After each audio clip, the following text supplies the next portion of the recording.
আসসালামু আলাইকুম। আমি এএসএম আরাফাত ফেরদৌস, পড়াশোনা করতেছি ঢাকা মেডিকেল কলেজে। তো আজকের এই ভিডিওটা টোটালি এইচএসসি 27 ব্যাচের জন্য। এইচএসসি 27 ব্যাচ যারা একাডেমিক লাইফে অর্থাৎ এইচএসসি প্লাস অ্যাডমিশন দুই জায়গাতে ভালো করতে চাও তাদের জন্য এই ভিডিওটা। অ্যান্ড এই ভিডিওতে আমি ফুললি আমার ট্যাকটিক্সগুলো বলবো যেগুলো আমি ফলো করে একাডেমিক প্লাস অ্যাডমিশন দুইটা জায়গায় ভালো করছি। তো চলো আমরা শুরু করি। প্রথমে আমরা যে পয়েন্টটা নিয়ে কথা বলবো সেটা হলো যে ভাইয়া আমাদের সবাইকে কলেজের এক্সাম সিরিয়াসলি দিতে হবে যদি আমরা একাডেমিক প্লাস অ্যাডমিশন দুই জায়গায় ভালো করতে চাই। তুমি তোমার আশেপাশে যে কোনো বুয়েটিয়ান ভাইয়া অথবা যারা ডিএমসিতে পড়তেছে বা উপর দিকের মেডিকেলে পড়তেছে অথবা ঢাকা ইউনিভার্সিটির টপ নচ সাবজেক্টে পড়তেছে তাদেরকে যে জিজ্ঞাসা করবা অ্যান্ড তাদের রেজাল্ট দেখবা যে তারা দেখবা যে সবাই কলেজের এক্সাম সিরিয়াসলি দিত। কিছু করুক অথবা না করুক তারা কলেজের যে সিলেবাসটা আছে এটা কমপ্লিট করে পরীক্ষায় বসতো অ্যান্ড আলটিমেটলি সে যেহেতু ভালোভাবে সিলেবাসটা কমপ্লিট করে কলেজের এক্সামে বসতো সে কিন্তু ভালো করতো। কথা হচ্ছে যে বর্তমানে আমি দেখতেছি যে এইচএসসি 27 ব্যাচ বলো অথবা 26 ব্যাচ দুই ব্যাচের ক্ষেত্রেই যে তারা আসলে কলেজের এক্সাম খুব একটা সিরিয়াসলি নেয় না অ্যান্ড আলটিমেটলি এই কারণে তার সিলেবাসটাও ঠিক মতন কমপ্লিট হয় না। আলটিমেটলি এই কারণে কিন্তু তার অ্যাডমিশনটাতেও সে হলো বাস খায়। আমি তো নিজে ডিএমসিতে পড়তেছি, আবার সাথে আমার অন্যান্য যারা ডিএমসিয়ান ফ্রেন্ড আছে অথবা তোমাদের হাবিবুল্লাহ ভাইকে যারা চিনো অথবা তাজহর হাসানা তুহা যে আমাদের বেলা মেডিকেলে সেকেন্ড হয়েছিল অথবা বাছার সুশোভন যে মেডিকেল ভর্তি করে ফার্স্ট হয়েছিল, এদের সবার কমন প্যাটার্ন হইলো যে তারা সকলেই কলেজের এক্সাম সিরিয়াসলি দিত। ভালো করুক অথবা না করুক সেটা পরের বিষয়, যদিও এরা সবাই ভালো করতো কলেজের এক্সামে, বাট সবাই কলেজের এক্সামে সিরিয়াসলি দিত। এখন আমরা কেন কলেজের এক্সাম সিরিয়াসলি দিব, এটা কেন আমি প্রথম পয়েন্ট বললাম, এটা শুধুমাত্র একটাই কারণ, সেটা হলো যে আমি যদি কলেজের এক্সাম সিরিয়াসলি দিই তাহলে আমি আমার রেগুলারিটিটা মেনটেইন করতে পারবো। অর্থাৎ ফর মেনটেইনিং রেগুলারিটি, তুমি যখন কলেজের এক্সাম সিরিয়াসলি দিবা বা এটা সিরিয়াসলি নিবা তখন তোমার মাথায় ঘুরবে যে এই এক্সামটা আমার হচ্ছে সেন্ট্রালি, এটা রেজাল্টও হবে সেন্ট্রালি, আবার আমার কলেজের অন্যান্য যে পোলাপান আছে এদের সাথে আমাকে কম্পিটিশন করতে হবে।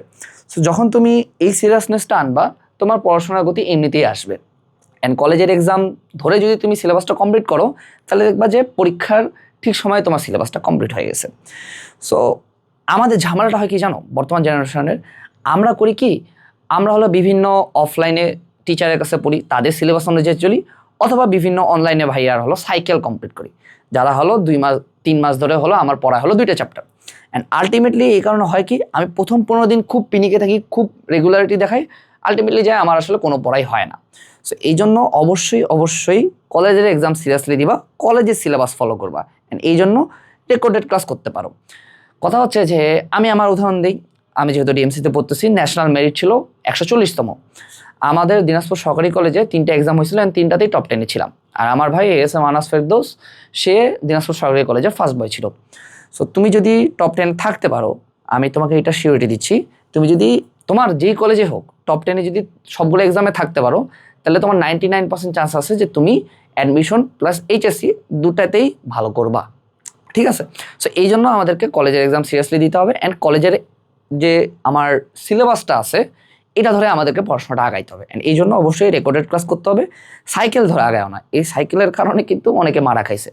তোমরা তোমাদের সিনিয়র ভাই আপুদের কাছে জিজ্ঞাসা করবা যে ভাইয়া আমরা আসলে কীভাবে পড়াশোনা করবো, বেশিরভাগই অ্যান্সার দিবে যে কলেজের যে রুটিনটা আছে এটা ধরে আগাও। ঠিক আছে? এরপরের পয়েন্টে আসি যে কলেজের এক্সাম সিরিয়াসলি দিলেও কলেজে যাওয়া ম্যান্ডেটরি না। এটা কেন? দেখো, বাংলাদেশের বেশিরভাগ ম্যাক্সিমাম কলেজে আসলে কোনো ক্লাসই হয় না, বিলো অ্যাভারেজ ক্লাস, ওখানে যাওয়া মানে টোটাল ওয়েস্ট অফ টাইম।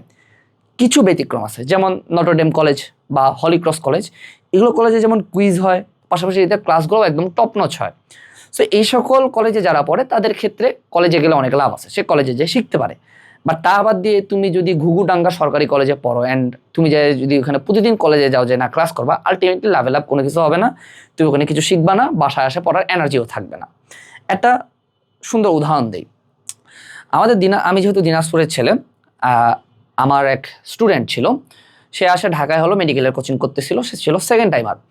তো সে পড়তো দিনাজপুরের হলিল্যান্ড কলেজে, অ্যান্ড হলিল্যান্ড কলেজে ওকে সকাল থেকে সন্ধ্যা পর্যন্ত আটকা রাখতো যে ওখানেই ক্লাস করা লাগবে, ওখানেই কোচিং করা লাগবে, সব কিছু ওখানেই। সো আলটিমেটলি সে হাফ ইয়ারলি এক্সামে ফেল করছে, ফাইনালেও ফেল করছে, টেস্টে কোনো মতন যা পাস করছে। অ্যান্ড যেহেতু এইচএসসি 24 ব্যাচের ক্ষেত্রে বলতে গেলে সেমি অটো পাস দিয়ে দিছে, এই জন্য ও কিছুটা বাঁচে গেছে। বাট এইচএসসি হইলে ওর অবস্থা আরও শোচনীয় হইতো। সো ওর যে একাডেমিক যে গ্যাপটা পড়ছিল, এই গ্যাপটা হওয়ার মূল কারণ তার নিজের মুখ থেকে আমি শুনছি যে ভাইয়া আমাকে কলেজে আটকায় রাখতো, আমাকে কলেজে মানে যাওয়াই লাগতো। ঠিক আছে? এই কারণে তার একাডেমিক প্লাস অ্যাডমিশন দুইটা জায়গায় সে বাস্ট খাইছে। সো এই কাজটা করা যাবে না। যদি দেখো যে তোমার কলেজে কোনো ভালো ক্লাস হচ্ছে না বা কোনো কুইজ সিস্টেম নাই, বা কুইজ সিস্টেম হলেও সেটা খুব খারাপ, আলটিমেটলি তুমি নিজে পড়াশোনা করতে পারতেছো না, change the college, TC now. But তা বাদ দিয়ে তুমি যদি ভাবো যে না আমি রেগুলার কলেজে যাব, নিজে আবার পড়াশোনা করবো, এটা আসলে হয় না। যদি কলেজে ভালো ক্লাস হয় তাহলে যাও, আদারওয়াইজ যাওয়ার দরকার নেই। আমি যেহেতু আমার ভাইয়ের কথা অনেক শুনি, আমিও আমার ভাইয়ের কলেজেই পড়ছি, দিনাজপুর সরকারি কলেজ। আমি ওখানে গুনে গুনে প্রায় টোটাল 8-9 দিনের মতন কলেজে গেছি, এক্সাম বাদ দিয়ে। অ্যান্ড আমিও আমার ভাইয়ের মুখ থেকে গল্প শুনছিলাম যে ও আর্টসে ক্লাস করতো মাঝে মাঝে 1-2 দিন। আমি ওইটা করতে যাই, প্রথম দিনে ধরা খাইছিলাম, অ্যান্ড আমাকে বের করে দিয়েছিল কলেজ থেকে। কলেজ থেকে বলতে কি, রুম থেকে বের করে দিয়েছিল। আমি আবার সায়েন্সে যাই ক্লাসে বসছি। সো কলেজের এক্সাম সিরিয়াসলি দিবা, বাট কলেজে যাওয়া ম্যান্ডেটরি না, নিজে পড়াটা ম্যান্ডেটরি। ঠিক আছে, আমরা এবার 3 নম্বর পয়েন্টে আসি। যেহেতু এইচএসসি 27 ব্যাচ, এখন তোমার কাজ হচ্ছে fix your goal. Half yearly exam দিয়ে ফেলছো, তোমরা কিন্তু তোমাদের অ্যাবিলিটি বুঝে ফেলছো যে আসলে আমার ক্যাপাবিলিটি কীরকম। এই ক্যাপাবিলিটি বাড়াইতে হবে, বাট একটা সার্টেন এক্সটেন্ট পর্যন্ত তুমি বাড়াতে পারবা, চাইলেও এর বেশি বাড়াতে পারবা না। বা তুমি বুঝে গেছো যে তোমার কোন কোন সাবজেক্ট ভালো লাগে, তাই না? সো এখন তোমার কাজ হচ্ছে, যেহেতু যথেষ্ট ম্যাচুরিটি তোমার আসছে, তোমার কাজ হচ্ছে এখন তোমার গোল ফিক্স করা। অর্থাৎ তুমি মেডিকেল অ্যাডমিশনের জন্য ভালোভাবে প্রিপারেশন নিবা, না ইঞ্জিনিয়ারিং অ্যাডমিশনের জন্য ভালোভাবে প্রিপারেশন নিবা, না ভার্সিটি অ্যাডমিশনের জন্য প্রিপারেশন নিবা, এটা এখনই ফিক্স করে নিতে হবে। তুমি যদি ভাবো এইচএসসির পর ফিক্স করবা, তাহলে আলটিমেটলি মানে বিশাল বড় একটা বাস খাবা।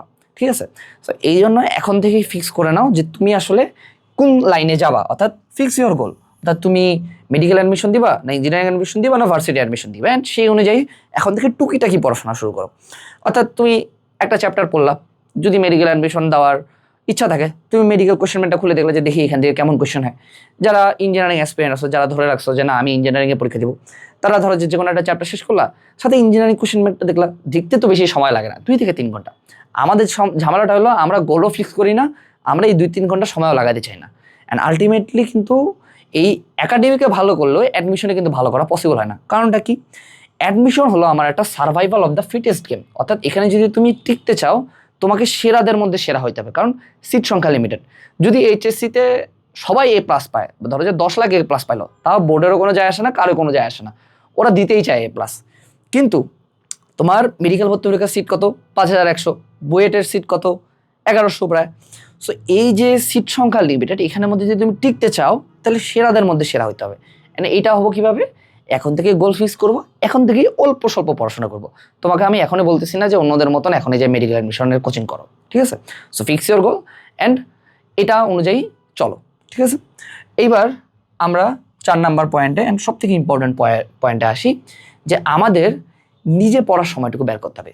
তুমি যাই করো না কেন, প্রেম করতে আমি সাজেস্ট করি না, প্রেম করারও দরকার নেই এইচএসসি লাইফে আসে। যদি করো তাও সমস্যা নাই, এখন তো তুমি বের হয়ে আসতে পারবা না, এটা তোমার উপর।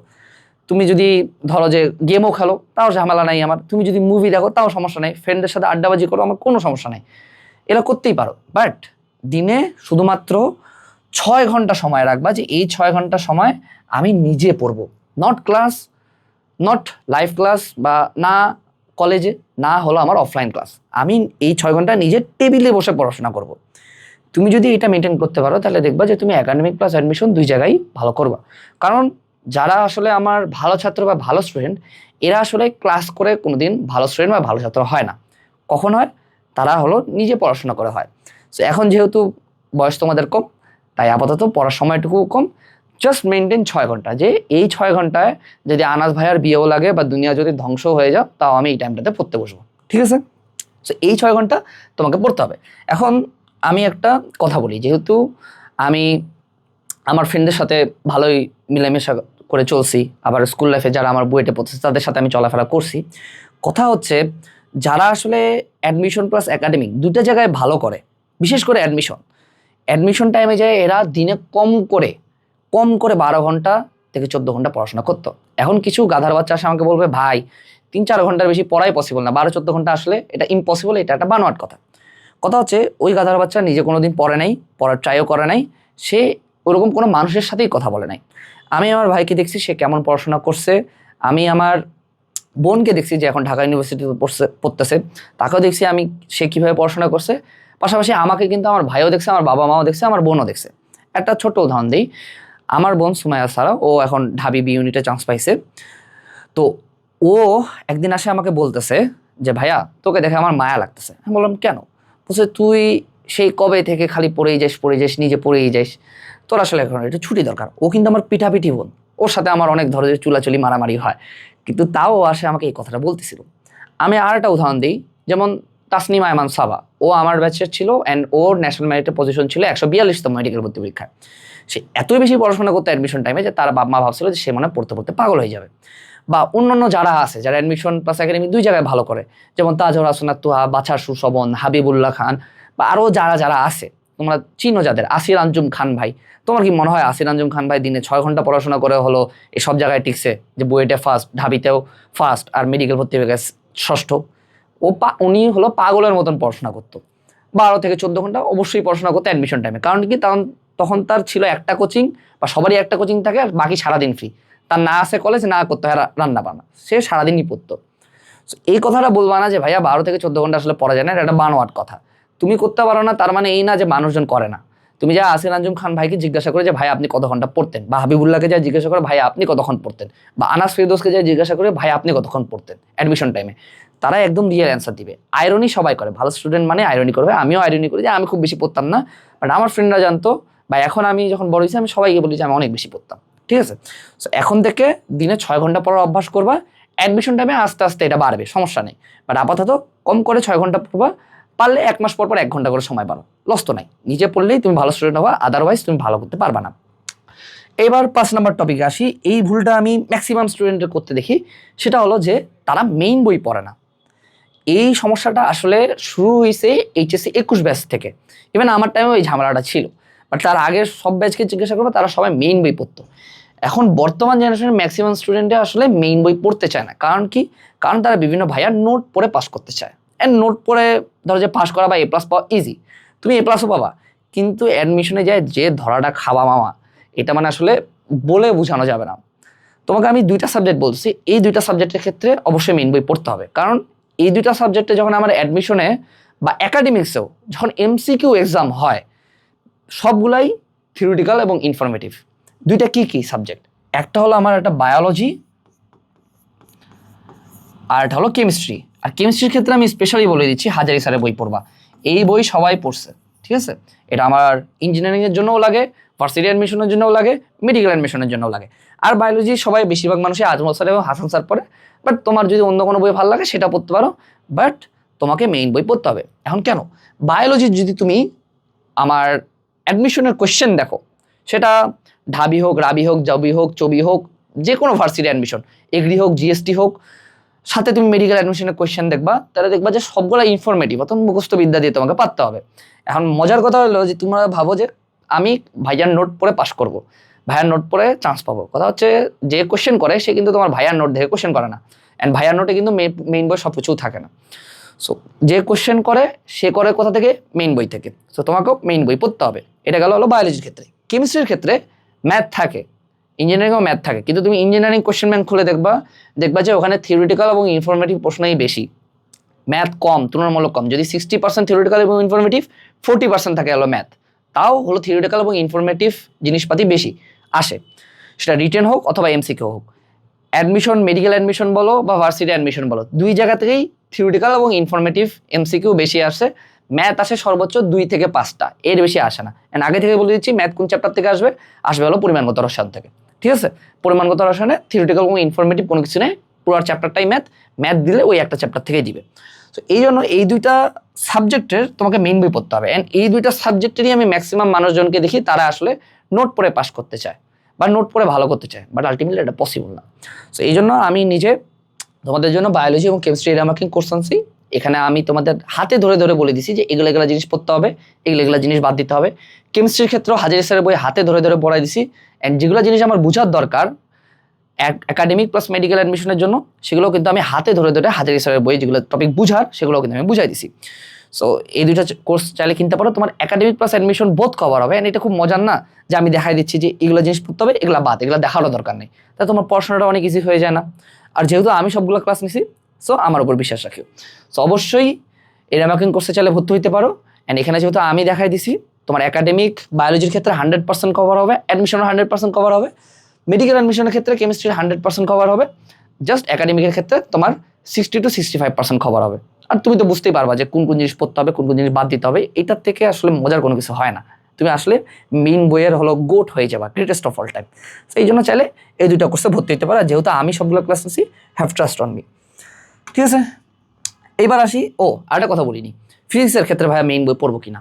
যারা মেডিকেল এক্সপিরিয়েন্স আসো তাদের ক্ষেত্রে ফিজিক্সের মেইন বই পড়া একটা মাস্ট। কারণ মেডিকেল ভর্তি পরীক্ষা যদি কোয়েশ্চেন দেখো ফিজিক্স, ওখানেও থিওরিটিক্যাল এবং ইনফরমেটিভ এমসিকিউ বেশি আসে। বাট তা বাদ দিয়ে তুমি একাডেমিকের প্রশ্ন দেখো, এইচএসসির প্রশ্ন দেখো, তুমি বিভিন্ন ভার্সিটি ভর্তি পরীক্ষার প্রশ্ন দেখো, তুমি ইঞ্জিনিয়ারিং অ্যাডমিশনের যদি তুমি কোয়েশ্চেন খুলে দেখো, তাহলে দেখবা যে ফিজিক্স টোটালি আমার একটা হলো ম্যাথমেটিক্যাল সাবজেক্ট, অর্থাৎ এখানে ম্যাথ বেশি দেয়। খালি মেডিকেলে হলো তোমার থিওরিটিক্যাল এবং ইনফরমেটিভ প্রশ্ন বেশি দেয়। সো তুমি যদি মেডিকেল অ্যাসপিরেন্ট হও তাহলে অবশ্যই তোমাকে হলো ভাইয়া হয় তোমার ইসাক স্যার অথবা তমন স্যার পড়তে হবে। তা বাদ দিয়ে যারা ইঞ্জিনিয়ারিং অ্যাসপিরেন্ট আসো বা ভার্সিটি অ্যাসপিরেন্ট আসো, যারা ঠিক করে নিছো, তারা চাইলে করতে পারো কি, নোট করতে পারো, কোনো সমস্যা নেই। কিন্তু মেইন বইয়ের পিছনে যে ম্যাথগুলো আছে না, এগুলো করিও। কারণ আমাদের বইয়ের ভর্তি পরীক্ষাও বলো, এই ইসাক স্যার এবং তপন স্যারের বইয়ের পিছনে যে ম্যাথগুলো আছে না, এগুলো থেকে ডিরেক্ট প্রশ্ন তুলে দেয়। সো আলটিমেটলি মেইন বই কিন্তু পড়তে হবে, বাট ওখান থেকে ম্যাথ করতে হবে। ঠিক আছে, ফিজিক্সের ক্ষেত্রে। এরপর আসি যে আমার 6 নম্বর যে পয়েন্টটা, সেটা হলো আমার একটু ফোন অ্যাডিকশন কমাইতে হবে। এখন দেখো, এটা নিয়ে সবাই কথা বলে, আমি বেশি কথা বলবো না, বাট আপাতত একটা কথা বলি। দেখো, তোমাকে আমি বলছি যে দিনে 6 ঘন্টা এখন থেকে কম করে পড়াশোনা করবা। তা বাদ দিয়ে তুমি যা ইচ্ছা তাই করো, আমার কোনো ঝামেলা নাই। কিন্তু ফোনটা কম চালাও। ফোন ভাইয়া কতক্ষণ চালাবো? দেখো, যারা আসলে আমরা ভালো স্টুডেন্ট আসো বা যারা ভালো স্টুডেন্ট হইছে, তোমাদের সিনিয়র ভাই আপুদের দেখতেছো, এদের কারোই কিন্তু ফোন এডিকশন খুব বেশি ছিল না। তারা সবাই ফোন চালাইতো, কারো যে ফোন ছিল না তা না, ছিল। তারা সর্বোচ্চ 1 থেকে 2 ঘন্টা ফোন চালাইতো। অ্যান্ড এই জন্য আমি একটা টেকনিক ফলো করতাম। টেকনিকটা কি? টেকনিকটা হলো, আমি আমার ফোনটা আম্মুকে জমা দিয়ে দিতাম। অ্যান্ড আম্মুকে বলতাম যে মা, দিনের এই টাইমটা, আমার ক্ষেত্রে সময় ছিল রাত 10টা থেকে 11টা বা সর্বোচ্চ গেলে 11:30। শুরুর দিকে 2 ঘন্টা ছিল অবশ্য, সেকেন্ড ইয়ারে উঠে 10টা থেকে 11:30 ছিল। যে আমি যদি তোমার সামনে কান্না করে মরেও যাই, তা তুমি আমাকে ফোনটা দিবা না, আমি যতই জোর করি। তুমি শুধুমাত্র 10টায় আমাকে ফোনটা বের করে দেবো, আমি ওই 1.5 ঘন্টা বা 1 ঘন্টা আমি ফোন চালাবো। সো তোমরাও যারা আসো, যারা একাডেমিক ক্লাস অ্যাডমিশনে ভালো করতে চাও, তারা চাইলে এই কাজটা করতে পারো, ফোনটা মাকে জমা দিতে পারো। এখন যারা অনলাইন ক্লাস করো, তাদের ক্ষেত্রে আমার সাজেশন হলো, তোমার ওই ফোনে কোনো সোশ্যাল মিডিয়ার অ্যাপ রাখবা না। ঠিক আছে, ইউটিউব রাখতে পারো আমার ভিডিওগুলো দেখার জন্য, আমার আর ভাইয়ার ভিডিওগুলো দেখার জন্য। তা বাদ দিয়ে কোনো সোশ্যাল মিডিয়ার অ্যাপ রাখবা না। অ্যান্ড ওখানে শুধুমাত্র তোমার পড়াশোনার জন্য যে অ্যাপটা দরকার বা যে ওয়েবসাইটটা দরকার, সেটা রাখবা। আর বাকি টাইমে ধরো যে 1-1.5 ঘন্টা তোমার আম্মুর ফোন বা বাবার ফোন নিয়ে একটু চালাইলা রিল্যাক্সেশনের জন্য। ঠিক আছে, এখন এটা কেন ভাইয়া? দেখো, আমাদের হিউম্যান ব্রেনের ক্যাপাসিটি অনেক বেশি, একটা সুপার কম্পিউটারের থেকে বেশি। কিন্তু তাও আমাদের এই ক্যাপাসিটিটা কিন্তু নির্দিষ্ট, তুমি চাইলেও সব পড়া মনে রাখতে পারবা না। ঠিক আছে, সো এই নির্দিষ্ট ক্যাপাসিটির মধ্যে যদি তুমি প্রতিদিন 2 থেকে 3 ঘন্টা বা 4 ঘন্টা রিলস ঢুকাইতে থাকো, তোমার আসলে আলটিমেটলি ব্রেনে জং ধরে যাবে, তুমি পড়াও মুখস্থ রাখতে পারবা না। ঠিক আছে, সো এই ভিডিওটা এই পর্যন্তই। আমি খুব শর্টে ভিডিওটা বললাম, খালি মাত্র 6টা তোমাদের কথা বললাম। এই 6টা পয়েন্ট যদি তুমি ফলো করে চলো, ট্রাস্ট মি, তুমি একাডেমিক প্লাস অ্যাডমিশন 2 জায়গায় ভালো করবা, এই কথাটা আমি দিচ্ছি। কারণ এগুলো একটা কথাও আমি কোনো বাকওয়াস কথা বলি নাই, কারণ এই সবগুলা কথা আমি নিজে ফলো করতাম, আমার ভাই আনাস ফেরদৌস ফলো করতো, সেও আমাকে ফলো করতে বলছে। ইভেন আমি যেহেতু এখন ডিএমসিতে পড়তেছি, আমার অন্যান্য যারা ফ্রেন্ড আছে, এরা সবাই কয়েকটা জিনিস ফলো করতো। সো এই 6টা জিনিস ম্যান্ডেটরি, এই 6টা জিনিস অবশ্যই ফলো করে চলবা। সো এই ভিডিওটা এই পর্যন্তই। আর আমার ফেসবুক আইডি আছে SM আরাফাত ফেরদৌস, চাইলে সেখানে ফলো করতে পারো। আর আমাদের একটা গ্রুপ আছে হালকেন স্টুডেন্ট ফ্যামিলি, সেখানেও অ্যাড হয়ে যেতে পারো। আসসালামু আলাইকুম।